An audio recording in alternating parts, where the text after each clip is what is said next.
تو اب اللہ تعالیٰ اس آیت کو آگے کھول رہا ہے کہ یہ جو میں نے کہا کہ قرآن کے ذریعے گمراہی کماتے ہیں وہ لوگ، تو ان لوگوں کے اندر نشانیاں کیا پائی جاتی ہیں جو قرآن کی دعوت کو نہ قبول کر کے گمراہی کماتے ہیں؟ قبول کرنے والے تو ہدایت پہ ہیں، وہ ہے اب اگلی آیت، الذین ینقضون عہد اللہ من بعد میثاقہ، یہ وہ لوگ ہیں جو اللہ سے عہد کرنے کے بعد، پختہ عہد کرنے کے بعد توڑ دیتے ہیں۔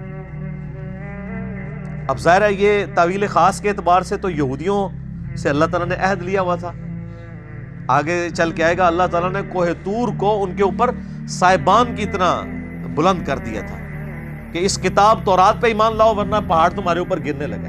آپ ذرا امیجن کریں اتنا بڑا پہاڑ بادل کی شکل میں اوپر آ جائے اور کہا جائے کہ پکڑو تورات کو ورنہ آیا جائے تھوڑے ہوتے، تو وہ بڑا کس لیول کا پکا عہد پھر انہوں نے کیا ہوگا، لیکن اس کے بعد توڑ دیا۔ اور تعویل عام کے اعتبار سے ہر انسان نے اللہ سے ایک عہد کیا ہوا ہے جس کی ڈیٹیل آئے گی سورۃ الاعراف میں، الست بربکم، اللہ نے ہماری ارواح سے یہ عہد لیا تھا، کیا میں تمہارا رب نہیں ہوں؟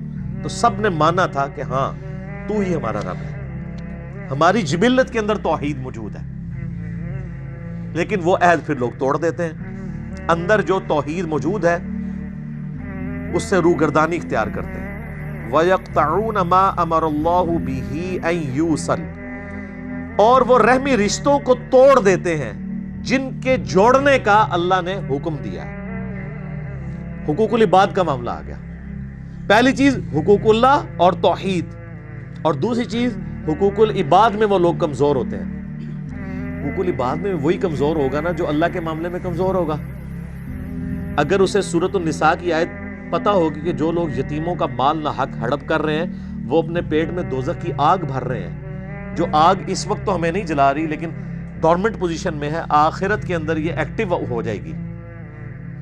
تو ڈاکٹر سراج صاحب اکثر کہا کرتے تھے رحمہ اللہ تعالی کہ جو دنیا میں صرف مورل لاز جو ہیں وہ ایسے ہیں جو ایکٹیو نہیں ہیں، فزیکل لاز سارے ایکٹیو ہیں۔ اگر کسی کی زبان پہ انگارہ رکھ دیا جائے زبان جل جائے گی، لیکن حرام کا لقمہ رکھا جائے، آپ خنزیر بھی بے شک زبان پہ رکھ لیں زبان نہیں جلے گی، کیونکہ وہ مورل لاز ہے، وہ آخرت میں جا کے وہ ایکٹیو ہو جائیں گے۔ کسی نے حرام کا مال کھایا تھا، دنیا میں نہ بھی نکلے، اس کے پیٹ میں درد نہ بھی ہو، آخرت میں وہی سارا مال اس کے اوپر عذاب بن کے مسلط کر دیا جائے۔ تو حقوق العباد کے معاملے میں بھی قطع رحمی کرتے ہیں، اور قطع رحمی سے مراد جو رحمی رشتے ہیں، آپ کے قریبی رشتہ دار ہیں، ان کے ساتھ وہ اس نے سلوک نہیں کرتے۔ بخاری اور مسلم دونوں میں حدیث ہے، جب اللہ تعالیٰ نے صلہ رحمی کو پیدا فرمایا تو اس کو مخاطب کر کے کہا کہ جو تجھے جوڑے گا میں اس سے اپنا تعلق جوڑوں گا، اور جو تجھے توڑے گا میں اس سے اپنا تعلق توڑ دوں گا۔ تو یہ اسلام میں حقوق اللہ اور حقوق العباد یہ پیرلل میں چلتے ہیں۔ وہ غامدی صاحب اکثر ایک بات کرتے ہیں کہ اگر کسی شخص نے کسی کا مال نہ حق ہڑپ کیا ہے، یا کسی نے اپنے بھتیجوں یا بھانجوں کی جائیداد کے اوپر ناحق قبضہ کر لیا ہے، یا اپنی سسٹر کی وراثت دبا لی ہوئی ہے، اور وہ یہ سمجھتا ہے کہ میں پہلے تہجد کے 2 نفل پڑھتا تھا اب 4 پڑھ لوں گا تو میری وہ چیزیں معاف ہو جائیں گی، نہ، کبھی نہیں معاف ہوگی۔ آپ خانہ کعبہ میں تکبیر اولیٰ کے ساتھ پوری زندگی بھی نمازیں پڑھتے رہے، ایک پیسہ بھی کسی کا دبایا وہ معاف نہیں ہوگا۔ بخاری اور مسلم دونوں میں حدیث ہے، جس نے ایک بالش زمین بھی کسی کی دبائی 7 زمینوں کا توق اس کے گلے میں ڈال دیا جائے گا قیامت والے دن۔ 7 زمینوں کا توق صرف ایک بالش، 9 انچ زمین۔ یہاں لوگ پورے مکان ہڑپ کر جاتے ہیں، پلاٹ ہڑپ کر جاتے ہیں لوگوں کے، اور وہ لوگ یہ سمجھتے ہیں کہ ہم 1 لاکھ بندوں کا دسترخوان چلا کے جو ہم نے لوگوں سے زبردستی زمینیں ہتھیائی ہیں اور اپنی ہاؤسنگ سکیمز بنائی ہوئی ہیں، یہ 1 لاکھ لوگوں کو روزانہ کھانا کھلانا، 1 ارب لوگوں کو بھی روزانہ کوئی کھانا کھلائے، اللہ کو فرق نہیں پڑتا۔ اللہ کے کرائٹیریا ہی بالکل ڈیفرنٹ ہے۔ یہ امپریس ہو جانا کسی کی نیکی سے، یہ تو میرا آپ کا معاملہ ہے نا۔ اسی لیے مسلم شریف میں حدیث ہے، اللہ تمہاری شکلوں اور مال کو نہیں دیکھتا، دلوں اور اعمال کو دیکھتا ہے۔ یہ کیا کس لیے تھا؟ شکل جتنی مرضی معصوم نورانی بنا لو،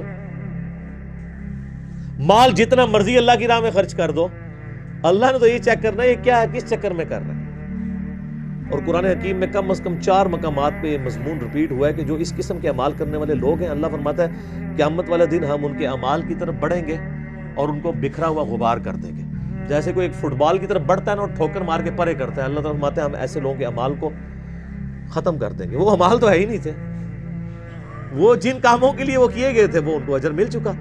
مسلم شریف کی حدیث جو ہے ایک لٹکتی ہوئی تلوار ہے کہ قیامت والے دن نبی علیہ السلام فرماتے ہیں، صحیح مسلم میں حدیث موجود ہے، ایک سخی کو، ایک شہید کو اور ایک قاری کو بلایا جائے گا۔ قاری کو اللہ بلا کے کہے گا تجھے قرآن کا علم دیا تھا، اس کے بدلے تو نے میرے لیے کیا کیا؟ کہے گا یا اللہ میں نے قرآن سیکھا اور سکھایا، اس سے افضل عمل ہی کوئی نہیں تھا۔ اللہ تعالیٰ فرمائے گا تو نے اس لیے سب کچھ کیا کہ لوگ تجھے کہیں بڑا علامہ ہے، بڑا قاری ہے، تو دنیا میں تجھے اجر مل چکا ہے، جس کام کے لیے تو نے ایفرٹ پٹ کی تھی تو نے اجر کما لیا، میرے ہاں کوئی اجر نہیں، الٹا منہ کر کے دوزخ میں۔ پھر ایک سخی کو بلایا جائے گا، اللہ فرمائے گا اتنا مال دیا تھا کیا کیا؟ کہے گا یا اللہ میرے دسترخوان چلتے تھے، غریبوں کو بانٹتا تھا، میں آئے دن میں سیلاب کے اندر جا کے میں وہ چیک کاٹ کے دیا کرتا تھا، کتنے لوگوں کا خرچہ میں نے اٹھایا ہوا تھا۔ اللہ تعالیٰ فرمائے گا یہ تو نے سب کچھ اس لیے کہ لوگ تجھے کہیں بڑا سخی ہے، بڑا اللہ کی راہ میں خرچ کرنے والا ہے، تو لوگوں نے خوب تیری تعریف کی ہے نا دنیا میں، تو بس یہی اجر تھا، میرے پاس کوئی اجر نہیں اب تیرے لیے، الٹا منہ کر کے دوزخ میں۔ اللہ کی آپ غیرت دیکھیں کہ اللہ تعالیٰ کسی نیک عمل کو بھی قبول کرنے کے لیے تیار نہیں ہے اگر خالصتاً اس کے لیے نہ ہوا۔ اللہ بڑا ڈاڈا ہے، کتابوں کا خدا اور ہے اور بابوں کا خدا اور، یہ کتابوں کا خدا ہے۔ مسند احمد میں حدیث ہے جس نے دکھلاوے کے لیے نماز پڑھی اس نے شرک کیا، پڑھی نماز کیا شرک، جس نے دکھلاوے کے لیے روزہ رکھا اس نے شرک کیا، اور جس نے دکھلاوے کے لیے صدقہ کیا اس نے بھی شرک کیا۔ اچھا کر رہا نیکی ہے اور الٹا جو کہتے ہیں گاٹے فٹ ہو رہی ہیں، شرک، ریاکاری۔ اور مسلم شریف کی حدیث میں آتا ہے تیسرا وہ لایا جائے گا شہید، تو اللہ تعالیٰ کہے گا تجھے میں نے اچھی صحت دی، سب کچھ دیا، اس کے بدلے تو نے میرے لیے کیا کیا؟ تو کہے گا یا اللہ جان تو تھی، دے دی تجھے سب سے قیمتی چیز اپنی۔ اللہ فرمائے گا تم نے جان اس لیے دی کہ تاکہ لوگ تمہیں بہادر کہیں، تو دنیا میں تمہیں اس تعریف سے نوازا گیا تھا، ہو سکتا ہے مرنے کے بعد میڈلز بھی مل گئے ہوں، میرے پاس کوئی اجر نہیں ہے، الٹا منہ کر کے دوزخ میں۔ یہ اللہ تعالیٰ نے 3 سیمپل بیان کیے ہیں۔ اس انسانیت میں نیک اعمال کے اعتبار سے اس سے بڑا کوئی عمل ہو سکتا ہے کہ کوئی شخص قرآن کا علم سکھاتا ہو، نمبر 2 اللہ نے دولت دی ہو، اللہ کی راہ میں خرچ کرتا ہو، اور نمبر 3 جان بھی اللہ کے لیے دے دے۔ یہ 3 سب سے بڑی نیکیاں ہو سکتی ہیں نا کائنات میں، تو تینوں کا آپ حشر دیکھ لیں تو باقی تو کسی کھاتے کے اندر ہی نہیں آتے۔ کوئی مجھے بتائے ان تینوں سے بڑی کوئی نیکی ہو سکتی ہے؟ بخاری میں حدیث ہے سب سے بہتر وہ جو قرآن سیکھے اور سکھائے۔ بخاری مسلم میں حدیث ہے کہ حسد اسی شخص پہ کیا جا سکتا ہے، رشک، کہ جسے اللہ نے قرآن کا علم دیا ہو، وہ قرآن کی تلاوت بھی کرتا ہو، لوگوں کو سکھاتا بھی ہو، اس سے بڑی کوئی چیز ہو نہیں سکتی۔ اور جان دینا سر، اس سے تو بڑی کوئی چیز ہی نہیں ہے۔ جو اللہ کی راہ میں قتل ہو جائے، اللہ نے فرمایا ان کو مردہ بھی مت کہو، لیکن یہاں دیکھ لیں۔ اور اللہ کی راہ میں خرچ کرنا، قرآن میں نماز کے بعد سب سے زیادہ زور ہے انفاق فی سبیل اللہ کے اوپر، وہ بھی فارغ۔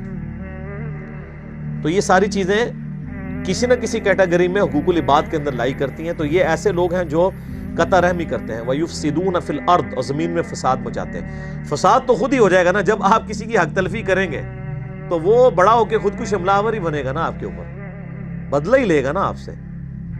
جب آپ کسی کے ساتھ زیادتی کریں گے تو زمین میں فساد فی الارض تو ہوگا نا۔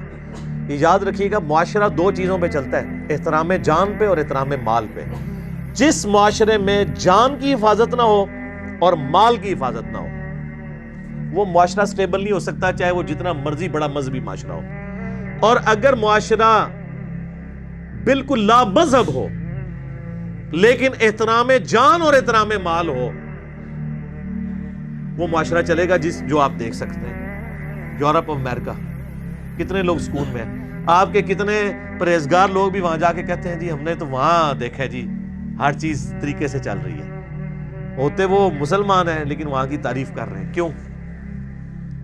مذہب نہیں ہے، لیکن احترام جان اور احترام مال ہے. عدلیہ آزاد ہے، ہر شخص کو حق ہے کہ وہ اپنا مقدمہ پیش کر سکتے ہیں. کسی کی جرت نہیں ہے کہ وہ اپنے سٹیٹس کی بنیاد کے اوپر کسی کا حق غصب کر لے، کسی کو ایک تھپڑ بھی مار دے. سر یورپ اور امریکہ میں پولیس والا اگر کسی کو تھپڑ مار دینا تو پوری زندگی کی تنخواہیں جوڑ کے وہ جرمانہ نہیں ادا کر سکتا. یہاں سرعام پٹائی کرتے ہیں، کیونکہ جب تک جوڈیشری میں کیس پروف نہ ہو آپ کسی کو سزا نہیں دے سکتے. اور جب سزا بھی دیں گے تو اتنی دیں گے جتنی جوڈیشری ڈیفائن کرے گی. یہ تو نہیں ہے کہ پولیس والے لوگوں کو پکڑ رہے ہیں تو ساتھ مارنا بھی شروع کر دیں. وہاں تو کوئی سوچ بھی نہیں سکتا. اولئک ھم الخاسرون، ایسے لوگ پھر خسارے میں ہیں. بڑی اہم آیت آ رہی ہے، آیت نمبر 28. کیف تکفرون باللہ، تم کیوں کر اللہ کا انکار کر سکتے ہو؟ کیسے کر سکتے ہو اس اللہ کا انکار؟ وَكُنْتُمْ أَمْوَاتًا فَأَحْيَاكُمْ، کہ تم مردہ تھے اس نے تمہیں زندہ کیا. ثُمَّ يُمِيتُكُمْ، پھر وہی تمہیں موت بھی دے گا. ثُمَّ يُحْيِيكُمْ، پھر تمہیں زندہ کر لے گا. ثُمَّ إِلَيْهِ تُرْجَعُونَ، اور پھر لوٹ کر تمہیں اسی کے پاس جانا ہے. اس آیت کے اندر 2 زندگیاں اور 2 موتوں کا ذکر آیا ہے